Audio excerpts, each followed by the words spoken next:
नमस्कार, मैं हूं संजय शर्मा। आप देख रहे हैं 4 पीएम न्यूज नेटवर्क। अभी एक साथ मेरे मोबाइल पे 5 मैसेज आए और पांचों में ये लिखा हुआ था कि जो हमारे मुख्य चुनाव आयुक्त हैं, उन्हें बांग्लादेश की तस्वीर क्यों नजर नहीं आती कि बांग्लादेश में चुनाव आयुक्त ने इस तरह बेईमानी की कोशिश करी तो जनता ने उनको सड़क पे लाकर आगे के शब्द में बोलना नहीं चाहता। मैंने उन पांचों लोगों को फोन किया और मैंने कहा इस तरह की बातें मत करिए, ये महात्मा गांधी का देश है। इस तरह की हिंसक बातों की यहाँ कोई जगह नहीं है और ये कभी नहीं हो सकता कि भीड़ चुनाव आयोग को दफ्तर में घुस के पीटे। ये भारत में संभव नहीं है, होना भी नहीं चाहिए। लेकिन भारत में यह भी नहीं होना चाहिए कि राजीव कुमार और ज्ञानेश कुमार जैसे भ्रष्ट और बेईमान अफसर, ये मैं शब्द कह रहा हूं, मुझे नहीं कहना चाहिए, लेकिन ये शब्द आज की तारीख में जनता के दिलों दिमाग में बैठ गए हैं कि इससे नाकारा, इससे नपुंसक, इससे खराब चुनाव आयोग आज तक भारत के इतिहास में नहीं आया। और सुप्रीम कोर्ट ने आज इस आयोग की हवा निकाली, साफ साफ कह दिया कि जो 65 लाख लोग आपने नाम काटे हैं, 48 घंटे के अंदर उनके नाम वेबसाइट पर दीजिए। वहां जहां पे आपने वोटर की पर्ची लगाई है वहां चिपकाइए, और केवल नाम नहीं, उनका नाम, उनका एपिक नंबर, उनका आधार नंबर, उनका पता पूरा दीजिए। यही नहीं, आधार कार्ड को भी स्वीकार करिए। जस्टिस सूर्यकांत के तेवर आज देखने वाले थे और चुनाव आयोग पसीने से थर-थर कांप रहे थे। चुनाव आयोग के अधिकारी और चुनाव आयोग के वकील, इसकी गूंज मोदी सरकार तक पहुंची है और शायद ये मोदी सरकार के लिए एक बड़ा झटका है, या ये मैं कहूं कि अब साहेब के लिए 17 सितंबर से पहले कुछ तूफान आने वाले हैं। बच्चा बच्चा जानता है कि ये 65 लाख लोग कहां से काटे गए थे। क्या फर्क पड़ता था, एक बटन दबाते आप और 65 लाख लोगों के नाम पते सामने आ जाते। लेकिन ये कार्रवाई कोई करना नहीं चाहता था, ये कार्रवाई कोई बताना नहीं चाहता था, क्योंकि 65 लाख लोग कौन थे ये बहुत राज की बात छुपा के रखी जा रही। बताइए, कोई ऐसा चुनाव होता है, कोई ऐसा काम करता है? भारत में आप एक लिस्ट निकालेंगे, 65 लाख लोगों के नाम काट देंगे, विपक्ष पूछेगा कौन है 65 लाख लोग, आप कहेंगे नहीं बताएंगे।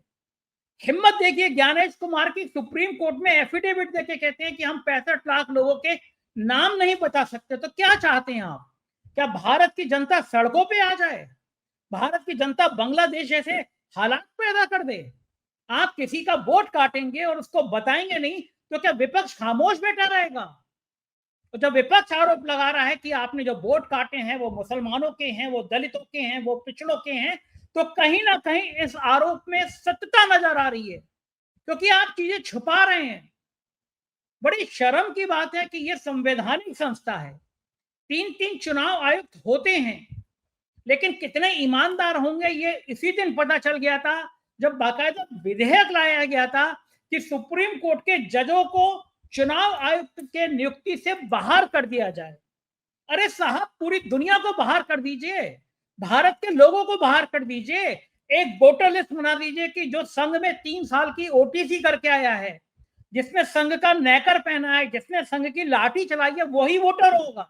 ये कह दीजिए, जो संघ की शाखा में जाके नमस्ते सदा वत्सले करता है वही वोटर होगा। ऐलान कर दीजिए ना, ऐलान कर दीजिए कि मुसलमान इस देश के वोटर नहीं है। इस तरह लाखों वोट काटने का मतलब क्या होता है? और अब यह बात देश को समझ में आ गई है कि हरियाणा का चुनाव कैसे जीता गया। अब यह बात देश को समझ में आ गई है कि दिल्ली का चुनाव कैसे जीता गया, और यह बात समझ में आ गई है कि मध्य प्रदेश का चुनाव कैसे जीता गया, और यह भी समझ में आ गया कि महाराष्ट्र में चुनाव कैसे जीता गया। अब आप कहेंगे कि झारखंड का चुनाव में क्या हुआ था? झारखंड के चुनाव में यह हुआ था कि सरकार भारतीय जनता पार्टी या उनके सहयोगियों की नहीं थी। वहां हेमंत सोरेन, कल्पना सोरेन निगाह लगे हुए रखे हुए थे। एक एक स्थानीय अफसर को पता था कि बेईमानी नहीं होने देनी है, सरकार इनकी नहीं है, और उसके बाद बेईमानी नहीं हुई। चुनाव आयोग की वोटर लिस्ट में फर्जीवाड़ा नहीं हुआ। मतलब जहां जहां सरकारें इनकी थी, और दिल्ली जैसी विधानसभा में जहां पे सरकार भली किसी की हो, लेकिन एलजी इस तरह का बर्ताव कर रहे थे मान लो वो विपक्ष के नेता हों, वहां वहां वोटर लिस्ट में धांधली हुई। अरविंद केजरीवाल ने खुलेआम दिखाया, सबूत दिखाए कि इस तरह वोटर लिस्ट में धांधली की जा रही है, मगर कोई सुनने को तैयार नहीं था। सुप्रीम कोर्ट ने कहा है कि आज जो 65 लाख लोग हैं, मतलब 36 लाख माइग्रेट, जाने कौन सा आंकड़ा निकाल लाया सुप्रीम कोर्ट। ये कहा कि 36 लाख लोग बिहार से चले गए हैं, 22 लाख लोग मर गए। मरे हुए लोगों के संग राहुल गांधी चाय पी रहे हैं। योगेंद्र यादव बीमार थे, अस्पताल में डॉक्टर को चकमा देके निकले और एक मृत महिला को लेकर सुप्रीम कोर्ट पहुंच गए। सुप्रीम कोर्ट ने कहा कि हमने आपकी तकरीर सुन ली, आपके तथ्य सुन लिए, और योगेंद्र यादव जी आप इस विश्लेषण के लिए बधाई का पात्र हैं, कहा सुप्रीम कोर्ट ने। लेकिन नतीजा ढाक के 3 पाते, लोग निराश हो रहे थे। आज सुप्रीम कोर्ट ने कहा कि 65 लाख लोग, यानी 36 लाख लोग जो माइग्रेट हो गए हैं, 22 लाख लोग जो मृत हैं, और 7 लाख लोग जिनके लिए आप कह रहे हैं डुप्लीकेट नाम है, उनके रीडेबल जो पढ़ने योग्य स्थिति हो, इस स्थिति में आप उनके एपिक नाम, उनके नाम के सहत दीजिए। वोटर अधिकार है, बूथ पर चस्पा कीजिए, लोगों को दीजिए, बताइए। और इस चुनाव आयोग के बाद भारतीय जनता पार्टी में भूचाल आ गया है। भारतीय जनता पार्टी में पहले भी असंतोष की आग कम नहीं भड़क रही थी, लोग नाराज थे। कॉन्स्टिट्यूशन क्लब के चुनाव में दिख गया, अमित शाह के इशारे पर निशिकांत दुबे सारे सांसदों को निर्देश दे रहे थे कि अमित शाह का आदमी है संजीव बालियान, इसको जीतना चाहिए। लेकिन भारतीय जनता पार्टी के सांसदों के दिल में जो गुस्सा भरा हुआ था, भारतीय जनता पार्टी के सांसदों का जो 11 साल से अपमान हुआ था, वो एक चिट्ठी नहीं लिख सकते तबादले के लिए किसी के लिए, वो एक सिफारिश नहीं कर सकते। यहां तक की बात चर्चा है, ये दिल्ली के गलियारों में जब मोदी सरकार पार्ट 1 था, एक जीन्स पहन के एक सांसद चले गए 5 स्टार कॉफी में पीने के लिए, तो फोन आ गया कि आप अपनी वेशभूषा देखिए, ये ज्यादा 5 स्टार में मत जाइए। मतलब साहेब दोस्ती करे अंबानी अडानी से, और सांसद किसी से बात भी नहीं कर सकता, किसी का नाम भी नहीं ले सकता। सांसदों के अंदर गुस्सा फूट रहा था। कॉन्स्टिट्यूशन क्लब में इस गुस्से की साफ झलक दिखाई दी। कॉन्स्टिट्यूशन क्लब में बगावत की गई। खड़गे और सोनिया गांधी तो आए राजीव प्रताप रूडी को समर्थन करने के लिए, लेकिन भाजपा और एनडीए के सांसदों ने भी क्रॉस वोटिंग कर दी। और साहेब की जान सूख रही है कि अगर राज्यसभा या लोकसभा में कोई बिल आता है, और किसी बिल के आने के बाद इसी तरह अगर सांसद कोई बड़ी फैसला कर लेते हैं, कोई बड़ी कार्रवाई कर लेते हैं, अगर वोटिंग में क्रॉस वोटिंग कर लेते हैं, तो क्या सरकार गिर जाएगी। 17 सितंबर को 75 साल पूरे हो रहे हैं। मोहन भागवत ने कह दिया है कि 75 साल के बाद आदमी को रुक जाना चाहिए, दूसरे को मौका देना चाहिए। मोहन भागवत का इशारा साफ है कि मोदी जी अब आप उसी आश्रम में चले जाइए जिस आश्रम में आपने लाल कृष्ण आडवाणी को भेजा था, जिस आश्रम में आपने मुरली मनोहर जोशी को भेजा था। अब आप भी मार्गदर्शक मंडल में आ जाइए। लेकिन बड़ी बात है कि क्या मोदी की इतनी हिम्मत है वो मार्गदर्शक मंडल में चले जाएं? क्या ये बात संभव है कि अगर मार्गदर्शक मंडल में चले गए तो उनके खिलाफ कार्रवाई नहीं होगी? नितिन गडकरी जिस तरह से फट रहे हैं, जिस तरह से बयान दे रहे हैं, उससे साफ है कि रिटायरमेंट के बाद मोदी के दिन अच्छे नहीं आने वाले हैं। कुछ राजनेताओं ने ट्वीट किया है बिहार के चुनाव को लेकर, मैं आपको पढ़ के सुना रहा हूं वो ट्वीट। बड़ा इंपॉर्टेंट है इस समय वो ट्वीट पढ़ना, क्योंकि ये स्थिति ऐसी है कि जिसमें ये बात सामने आनी चाहिए। तेजस्वी यादव ने कहा है, ये खबर आपको हिंदी के अखबारों में नहीं मिलेगी, अंग्रेजी के अखबार की ये खबर है। हरियाणा के एक पंचायत चुनाव में ईवीएम काउंटिंग में एक बूथ में उम्मीदवार को जबरन हरा दिया गया। हारा हुआ प्रत्याशी सुप्रीम कोर्ट पहुंचा। सुप्रीम कोर्ट में वीडियोग्राफी के साथ सभी बूथों की ईवीएम की गिनती हुई। हारा हुआ प्रत्याशी जीत गया, लेकिन उसके कार्यकाल के 3 साल ईवीएम की कृपा से और फर्जी सरपंच की देख रेख में रहे एक बूथ की ईवीएम का ये हाल है। चंडीगढ़ मेयर चुनाव में कैसे धांधली करके भाजपा को जिताया, जिसे बाद में कोर्ट ने खारिज किया। उसके बाद भाजपा सरकार ने वीडियो रिकॉर्डिंग रखने के नियम बदल दिए। तेजस्वी यादव अपने ट्वीट में कह रहे हैं, एक्स की जो लिखा है वो कह रहे हैं। अब 45 दिन के बाद चुनाव आयोग आपकी गिनती का वीडियो नहीं देगा, कहां वोट कितने पड़े ये नहीं बताएगा। जब भाजपा चुनाव आयोग के साथ मिलकर साक्ष्य को खत्म कर देगी तो आप कोर्ट में सबूत क्या रखेंगे? ये लोकतंत्र के खिलाफ है, इसलिए लोकतंत्र में ये लोग पारदर्शिता नहीं चाहते। बिहार लोकतंत्र की जन्मस्थली है, सही बात है। बिहार की क्रांति ने पूरी दुनिया में नाम कमाया है।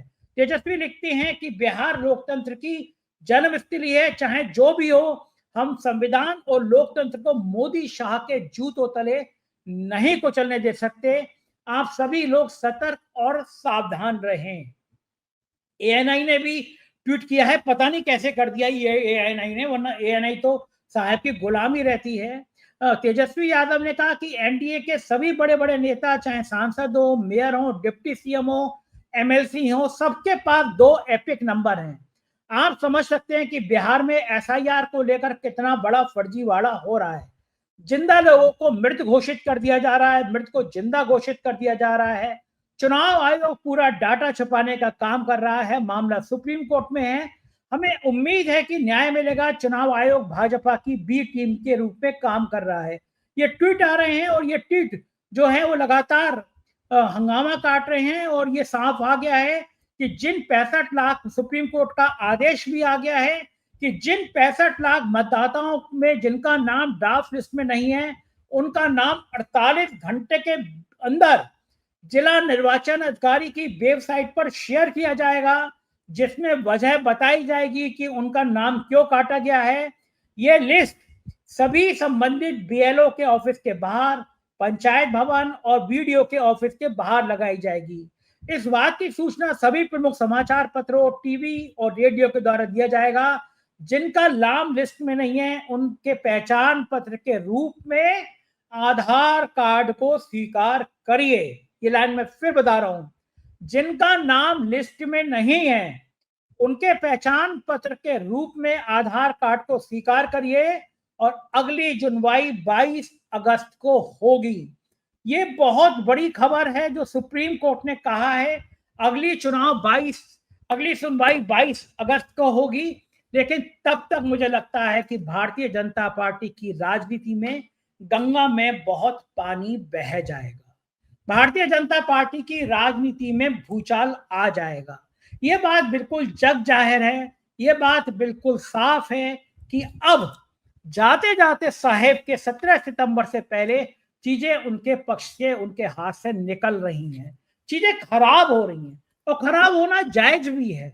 इतने सालों में जिस तानाशाही का परिचय साहब ने दिया, जिस गुंडागर्दी का परिचय, गुंडागर्दी शब्द प्रधानमंत्री के लिए नहीं बोलना चाहिए, लेकिन विपक्ष को इस तरह अपमानित करेंगे आप, विपक्ष को इस तरह लज्जित करेंगे, संसद में नहीं आएंगे, राज्यसभा में बोलने नहीं जाएंगे, ये लोकतंत्र की हत्या है। बड़े बड़े फैसले ऐसे हो गए, आपको पता नहीं कि जीएसटी कैसे लागू हो गई, आपको पता नहीं नोटबंदी कैसे लागू हो गई। देश इस हालत में आ गया कि आज 80 करोड़ लोगों के हाथ में खाने को पैसे नहीं है, खाने का साधन नहीं है। अगर उन्हें 2 वक्त का राशन ना दिया जाए तो उनकी जिंदगी कैसे कटेगी? और उस पे आप वोट चोरी कर रहे हैं। आप सोच रहे हैं कि ऐसे 65 लाख लोगों के नाम काट देंगे, ऐसे 65 लाख लोगों के नाम उड़ा देंगे और कोई कुछ कहेगा नहीं। ये बिहार है साहब। आपको याद आना चाहिए कि एक छोटी सी घटना के बाद जयप्रकाश नारायण उठ खड़े थे। उन्होंने नारा दिया था कि सिंहासन खाली करो कि जनता आती है, और एक नारे ने इस देश की दिशा और दशा बदल दी। एक नारे ने लोगों को सड़कों पे ला दिया। लोगों को समझ में आ गया कि यह राजनीति का बदलने का दौर है।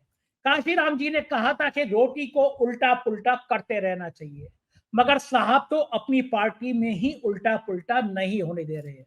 मेरे पास कुछ जानकारी थी, मुझे संघ के सूत्रों ने बताया कि जब 240 सीटें आई तो राष्ट्रीय स्वयंसेवक संघ ने भी कहा कि अब जेपी नड्डा को सबक सिखाने का वक्त आ गया है। तो जेपी नड्डा ने चुनाव से पहले कहा था कि हमें संघ की जरूरत नहीं है, हम इतने सक्षम हैं, अब हम इतने ताकतवर हैं कि अपने दम पर चुनाव लड़ सकते हैं। संघ ने उसी दिन मोदी और जेपी नड्डा और शाह के आगे क्रॉस का निशान लगा दिया था। और बता दिया था, मान लिया था, ठान लिया था कि इनको इनकी हैसियत वक्त आने पर बताई जाएगी, और वो वक्त आ रहा है। संजय जोशी का नाम को लेकर संघ जिस तरह अड़ गया है, जिस तरह ठान लिया है उसने साहब के पसीने छुड़ा दिए। ये बात जाहिर है कि अब ये बात पूरा देश समझ गया है कि असली खेल ईवीएम से ज्यादा वोटर लिस्ट में है। हर जगह वोटर लिस्ट में हजारों लाखों नाम काटे जा रहे हैं, हर जगह वोटर लिस्ट में नाम बढ़ाए जा रहे हैं, और ये वो बातें हैं, ये वो घटनाएं हैं जिनके दम पर सरकार चुनाव जीतने का दावा करती है। जाहिर है कि कहीं ना कहीं कुछ ना कुछ ऐसा हो रहा है जिससे सरकार छुपा रही है। सुप्रीम कोर्ट इतना कड़ा आदेश दे देगा, इतना कड़ा निर्देश दे देगा, ये बात किसी को उम्मीद नहीं थी, किसी ने सोची नहीं थी। जाहिर है कि ये बात बहुत भयंकर है। राहुल गांधी ने कल उन मृत लोगों से मुलाकात करी जिन्हें चुनाव आयोग की लिस्ट में हटा दिया गया था। मैं अपनी टीम से कहूंगा कि राहुल गांधी का वो वीडियो दर्शकों को दिखाएं, और राहुल गांधी कह रहे हैं कि पहली बार ऐसा हुआ कि मैं मृत लोगों से मिल रहा हूं, क्योंकि मैं अब तक बहुत सारे लोगों से मिला हूं जो अच्छे हैं, ताजा हैं, बातचीत में ताजगी आती है, लेकिन मृत लोगों से मैं पहली बार मिल रहा हूं। ये बड़ी खबर थी, क्योंकि राहुल गांधी ने सनसनी फैला दी थी ये बात कह के। आप सोचिए, आप बताएंगे नहीं, मेरे पिता का नाम कट गया, मैं पूछने जा रहा हूं, कह दिया कि आपके पिता तो मर गए। मेरे पिता घर पे बैठे हुए जीवित हैं, और चुनाव आयोग के अधिकारी कह रहे हैं कि आपके पिता तो मर गए। जिसका नाम जहां से आया उसका नाम काट दिया। बनारस में एक साहब के 40-42 बच्चे पैदा कर दिए गए, उसमें से आधे बच्चे 32 से 35 साल के थे। बंगलौर में, कर्नाटक में एक घर में जाके साबित हो गया कि 200 से ज्यादा लोग एक छोटे से वन रूम के सेट में रह रहे हैं। तो भारतीय जनता पार्टी के कार्यकर्ता का निकला। तो साहब, क्या इस देश की 140 करोड़ जनता की आंखों में आप मिर्ची डालना चाहते हैं? उनको बताना चाहते हैं कि तुम्हारा कोई अधिकार नहीं है? तो आपको क्या लग रहा है, ये 140 करोड़ की आबादी क्या मूर्ख है, क्या बेवकूफ है, या आपसे इतना डरती है कि वो आपकी सत्ता के आगे बोलेगी नहीं? आप हर दर्जे का प्रयास कर रहे हैं, आप मीडिया को दबाने की कोशिश कर रहे हैं। हमने पहलगांव के आतंकियों के बारे में खबर पूछी, क्या गलत किया? हमने पूछा, साहब ये आतंकी आ कहां से गए? इन आतंकियों को सुरक्षा दे कौन रहा था? पर्यटकों की सुरक्षा दी क्यों नहीं जा रही थी? और 4PM आपका एक ऐसा चैनल है जो देश में पिछले 1.5 साल से सबसे ज्यादा देखा जाता है। पिछले 28 दिनों में 24 करोड़ से ज्यादा लोग देख चुके हैं, और यही बात सरकार को परेशान करती है, इसीलिए हमारे चैनल को बंद कर दिया गया। यूट्यूब ने लिखा कि सरकार ने कहा है कि आपका चैनल बंद कर दिया जाता है, बंद कर दिया गया। वो तो मैं कपिल सिब्बल जी का शुक्रिया करूंगा, सुप्रीम कोर्ट का शुक्रिया कहूंगा कि सुप्रीम कोर्ट के रिट के बाद 1 हफ्ते के अंदर सरकार को कहना पड़ा कि हमने अपना आदेश वापस ले लिया। लेकिन आप चाहते क्या है? 140 करोड़ लोग आंखें बंद करके बैठ जाए कि साहब जो कर रहे हैं आप वो करने दीजिए, आप साहब जो कह रहे हैं वो करने दीजिए, आप जो करना चाहते हैं हम आंखें बंद करके स्वीकार कर लेंगे, आप हमारा वोट डालने दीजिए या मत डालने दीजिए, हम मान लेंगे। इस बीच में कुछ और लोगों ने उठाए हैं। कांग्रेस ने कहा है 17 अगस्त से वोट आधार यात्रा के साथ, 17 अगस्त से वोट यात्रा के अधिकार के साथ हम बिहार की धरती से वोट चोरी के खिलाफ सीधी लड़ाई छेड़ रहे हैं।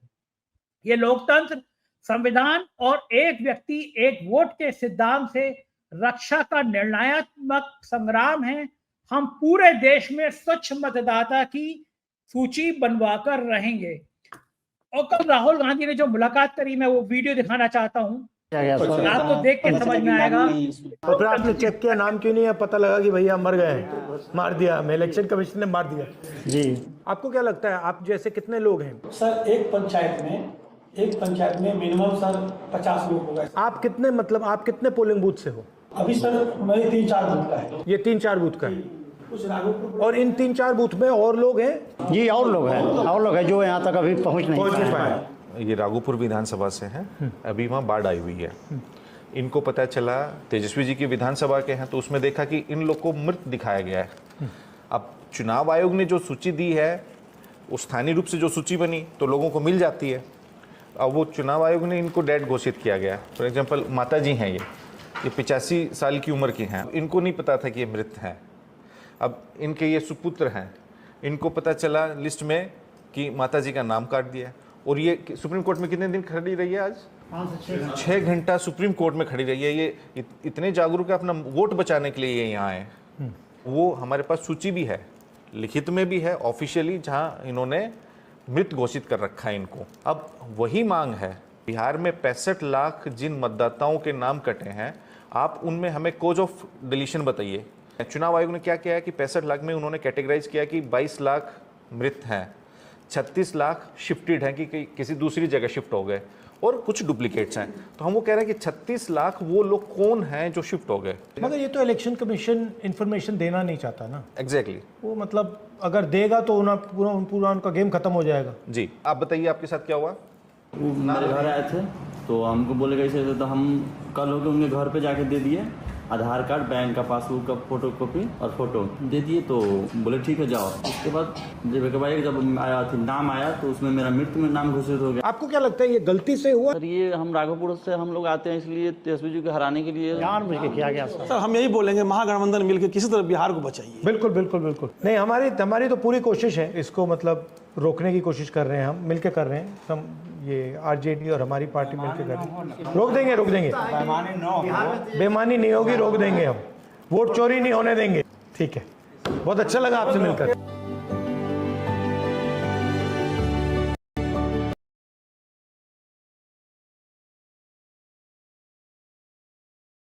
तो ये थे, और मैं एक बड़े चैनल की वेबसाइट पे भी खबर आई है मैं वो पूरी खबर आपको पढ़ के सुना देता हूं।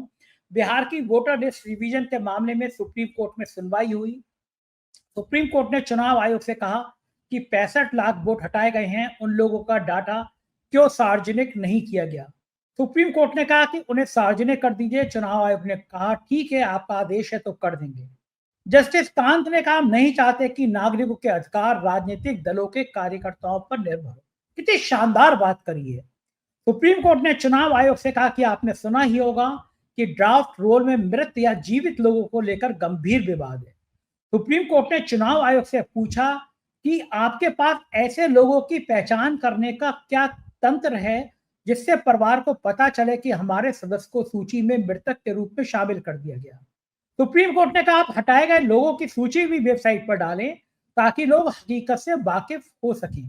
आधार नंबर या अन्य जो दस्तावेज दर्ज हो, ईपीआईसी और उन्हें हटाने का कारण स्पष्ट कर दे। चुनाव आयोग ने कहा ठीक है, हम हर एक विधानसभा क्षेत्र के हिसाब से वेबसाइट में ये जानकारी मुहैया करा देंगे।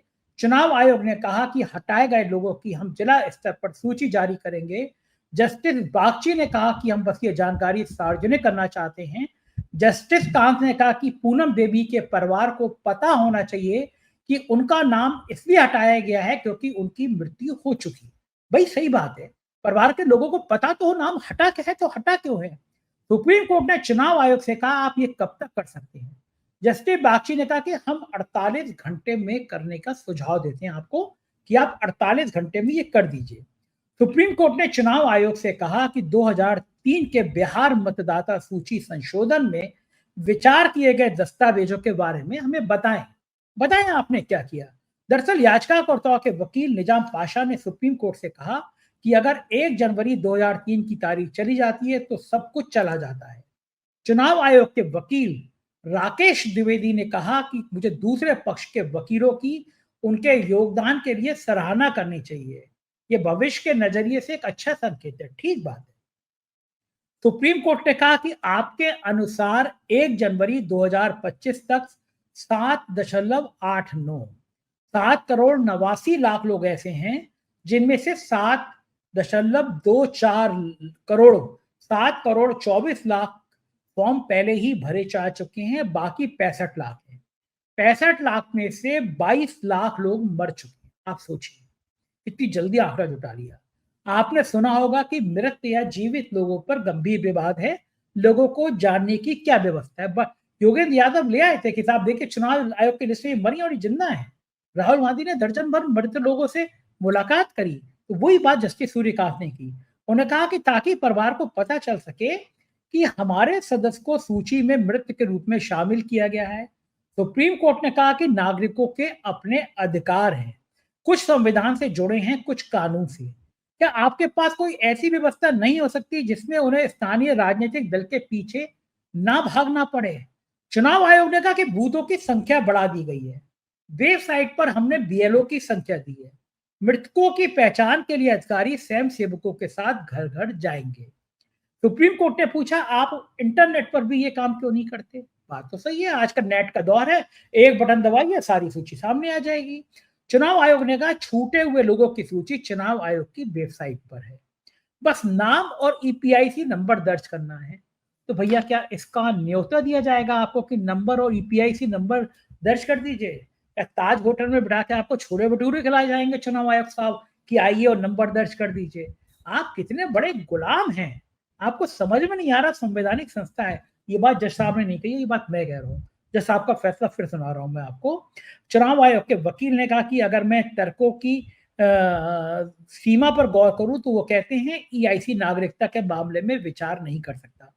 फिर वोटर के रूप में पंजीकृत होने का अधिकार, तीसरा अनुच्छेद 324 के तहत ईसीआई की शक्ति का दायरा क्या है? और निश्चित रूप से अनुच्छेद 14 निष्पक्ष और उचित होने का दायित्व देता है। यह संवैधानिक कैनवास प्रस्तुत किया गया है।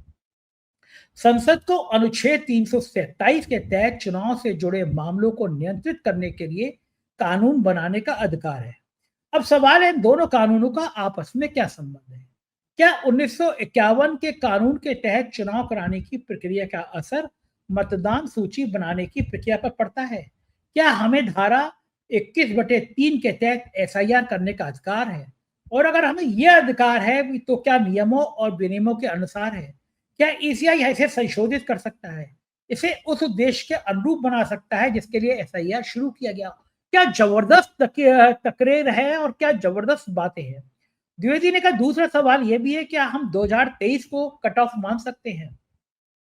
क्या यह समावेशी है या बहिष्कृत? मैं एक एक करके एसआईआर के आदेश और नियमों प्रावधानों का उल्लेख करूंगा, लेकिन उससे पहले कुछ सामान्य बातें और एक चेतावनी भी है। चेतावनी में जो भी प्रस्तुत करूंगा वह तर्क संगतता और विवेक के साथ हो। मेरा यह तर्क नहीं है कि चुनाव आयोग जो चाहे करने के लिए सर्वशक्तिमान है। मैं इतना ऊंचा पदनाम नहीं मानता, आप मान भी नहीं सकते। चुनाव आयोग माई बाप नहीं है। अगर चुनाव आयोग एक सीमा से बाहर जाएगा तो जेपी की तरह, आंदोलन की तरह, सिंहासन खाली करो जनता आती की तरह जनता आ भी सकती है। ये बात आपको समझ में आना चाहिए। सुप्रीम कोर्ट ने कहा, जस्टिस कांत ने कहा, लेकिन बिहार के और दूसरे राज्यों में गरीब आबादी है, ये एक सच्चाई है। ठीक बात है, बिल्कुल ठीक बात है।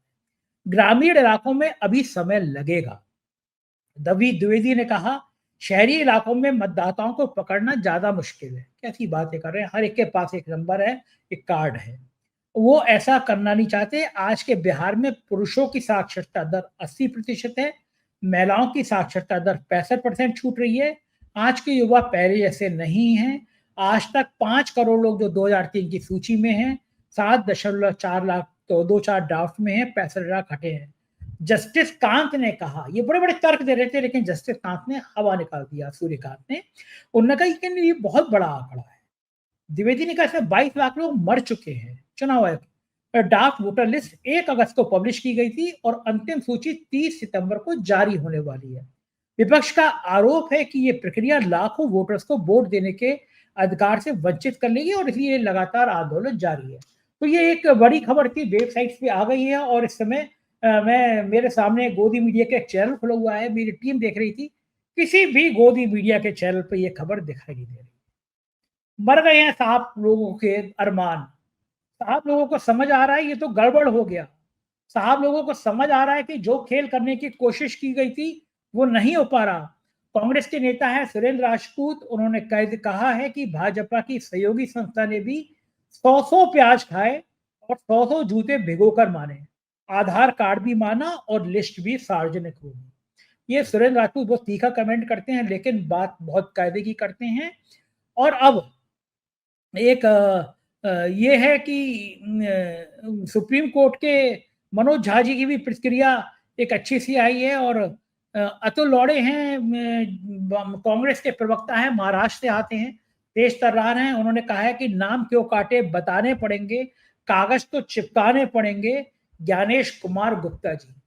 ये जब कभी इतिहास लिखा जाएगा भारत का, तो उसमें ये होगा कि ज्ञानेश कुमार और राजीव कुमार एक ऐसे चुनाव आयुक्त के रूप में थे जिसने भारत के लोकतंत्र को लज्जित किया। बहुत अच्छे सांसद हैं मनोज झा जी, और बहुत मुखर सांसद हैं। कह रहा हूँ और आगे भी कहूंगा कि एक ऐसे दौर में जब अंधी गुफा में होने का एहसास होता है तो सर्वोच्च न्यायालय रोशनी का सुराग दे देता है। आज भी यही हुआ। कई दफा पहले भी 2 दफे दिशा निर्देश दिए चुनाव आयोग को, हर धर्मिता में वो माने नहीं आधार कार्ड को लेकर के।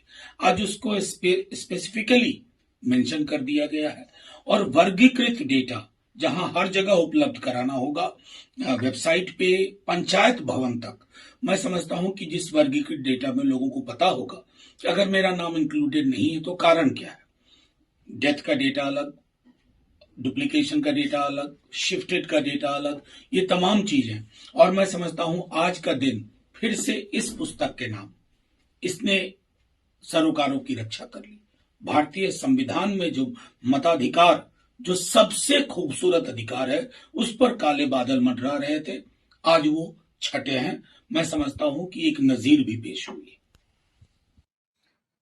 एक नजीर पेश हुई है। एक बार मैं फिर मनोज झा जी को लगातार कह रहा था और कह रहा हूं और आगे भी कहूंगा कि एक ऐसे दौर में जब अंधी गुफा में होने का एहसास होता है तो सर्वोच्च न्यायालय रोशनी का सुराग दे देता है। आज भी यही हुआ। कई दफा पहले भी 2 दफे दिशा निर्देश दिए चुनाव आयोग को, हर धर्मिता में वो माने नहीं आधार कार्ड को लेकर के। आज उसको स्पेसिफिकली मेंशन कर दिया गया है और वर्गीकृत डेटा जहां हर जगह उपलब्ध कराना होगा, वेबसाइट पे पंचायत भवन तक। मैं समझता हूं कि जिस वर्गीकृत डेटा में लोगों को पता होगा कि अगर मेरा नाम इंक्लूडेड नहीं है तो कारण क्या है। डेथ का डेटा अलग, डुप्लीकेशन का डेटा अलग, शिफ्टेड का डेटा अलग, ये तमाम चीजें। और मैं समझता हूं आज का दिन फिर से इस पुस्तक के नाम इसने सरोकारों की रक्षा कर ली। भारतीय संविधान में जो मताधिकार, जो सबसे खूबसूरत अधिकार है, उस पर काले बादल मंडरा रहे थे, आज वो छटे हैं। मैं समझता हूं कि एक नजीर भी पेश हुई। तो ये आप मनोज झा को सुन रहे थे और ये जो किताब इन्होंने दिखाई है, मुझे लगता है साहब को, गुजरात लॉबी को इस लाल रंग की किताब से सबसे ज्यादा डर लगता है। जिस तरह आरक्षण के मामले में बदलाव करने की कोशिश की भारतीय जनता पार्टी के नेताओं ने 2024 के पहले कहा कि ये हमें 400 सीटें चाहिए, हम संविधान बदल देंगे। तो दलितों पिछड़ों ने समझ लिया कि ये जो भारतीय जनता पार्टी ऊंची जाति की है वो क्या करना चाहती है। नतीजा इस संविधान की किताब को लेकर राहुल गांधी, अखिलेश यादव, इंडिया गठबंधन के लोग सड़कों पर उतरे और हालात बदल गए। कांग्रेस के प्रवक्ता हैं सुरेंद्र राजपूत, सुनिए वो क्या कह रहे हैं। चुनाव आयोग ने अगर राहुल गांधी जी की बात मान ली होती, कांग्रेस की बात मान ली होती, तो क्या सुप्रीम कोर्ट से फटकार पड़ती या सुप्रीम कोर्ट में लोगों को परेशान होना होता। चुनाव आयोग वालों, अब तो मान लो कि आप भारतीय जनता पार्टी का प्रत्यक्ष या परोक्ष सहयोग कर रहे हैं। क्या मिला आपको चुनाव आयोग वालों सुप्रीम कोर्ट से फटकार खाकर? पहले से हम कह रहे कि मतदाता पहचान पत्र बनाने के लिए आप आधार कार्ड मानिए।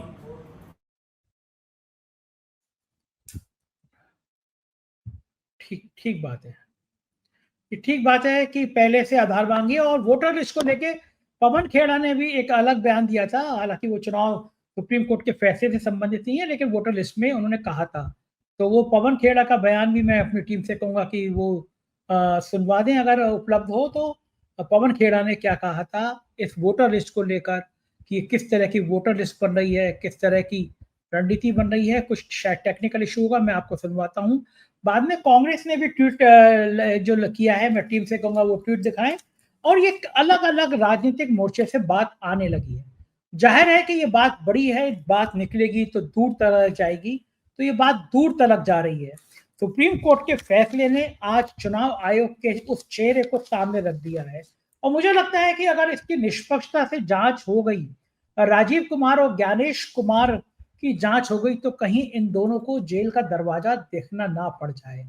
बड़ी बात है, क्योंकि आप इस तरह सीधा सीधा लोकतंत्र की हत्या करेंगे, आप इस तरह चुनाव आयोग को ताक पे रख देंगे, आप बेईमानी करेंगे, आप भ्रष्टाचार करेंगे और सोचेंगे कि कहीं कुछ ना हो। सुप्रीम कोर्ट का आज का फैसला ऐतिहासिक है। आप इस विषय पे क्या सोचते हैं, कमेंट करके बताइएगा। चैनल को सब्सक्राइब और ज्वाइन करिएगा। आपने जो प्यार दिया उसके लिए बहुत बहुत शुक्रिया।